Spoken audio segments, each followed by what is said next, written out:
Ito pa nga ka-jeepers, ngayon nasa likod natin ang isa sa pinakamagandang jeep sa Rosario, Batangas. Let's go, check natin. Ngayon po ilalabas na natin ating jeep para pumunta po tayo sa venue para sa ating pong pictorial and video.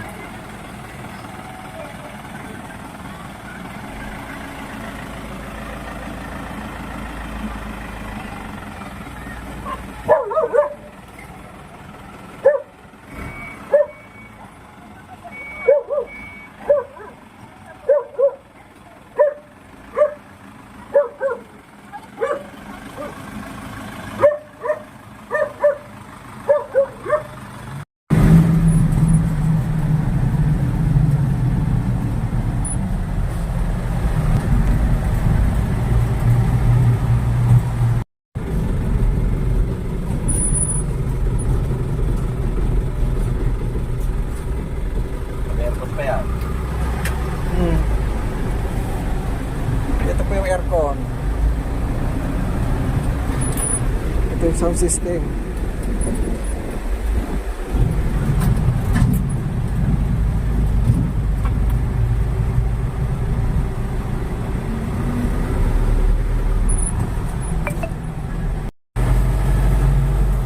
Pinamugla. Moist. Quality ang aircon po nito. Makina po nito 4HE1 turbo, Japan po siya. Then 13-seater, pure stainless po. 6-speed transmission. Mga naka-LED na po ang ilaw niya sa headlight. Tapos full wave po ang antena. May auxiliary po yan. Pangkargahan po ang setup niya. Tapos naka-hubcap na rin po, kakapal po ang gulong. May stabilizer po, unahan po at saka likuran. So dalawa po siya, stabilizer. Naka big carrier na rin po siya. Naka D7 po ang preno. Tinted na po ang mga bintana niya.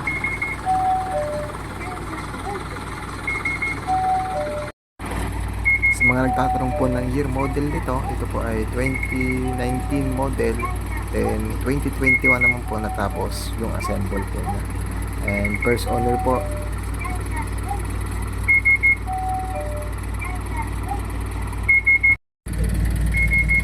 Ito naman yung backlight po niya.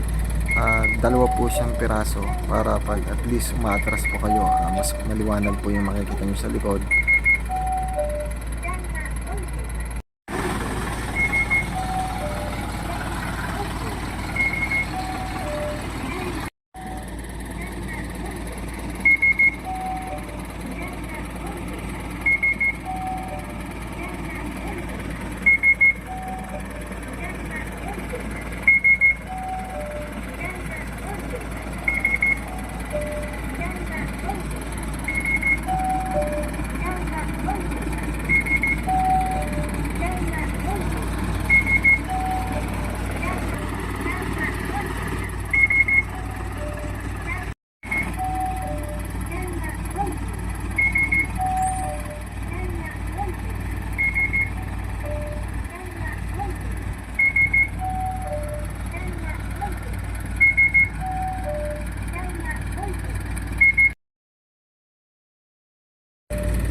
Hindi naman po tayo sa interior, so power steering po siya.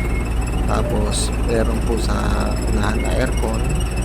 So yan po, bago po ang kanyang upuan. Meron din po tayong handbrake. Ito po yung aircon niya. So yan po naka-install.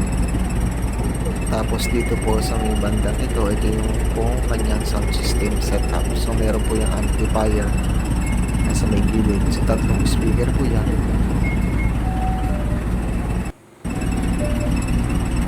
Yan po yung aircon.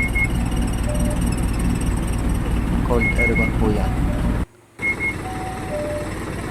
Ito po yung sa kabilang side ng view. Ito po yung backlight na dalawa, sinasabi ko po kanina, mapapansin nyo.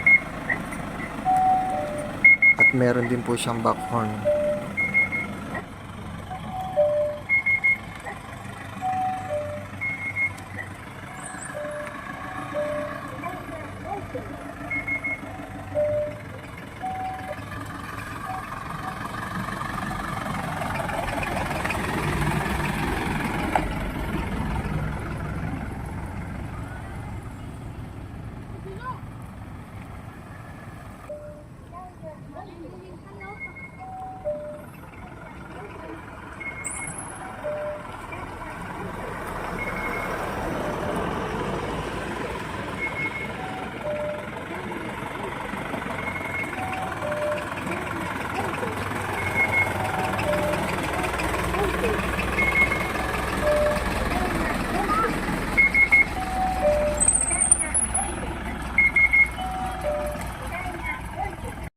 Gawa nga po pala ito sa Manding Motors sa may Rosario, Batangas po.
Lang po itong assemble at hindi po masyadong nagagamit. So gagarahin na po natin and maraming salamat po. Ito po mga bossing, yung kanyang makina po.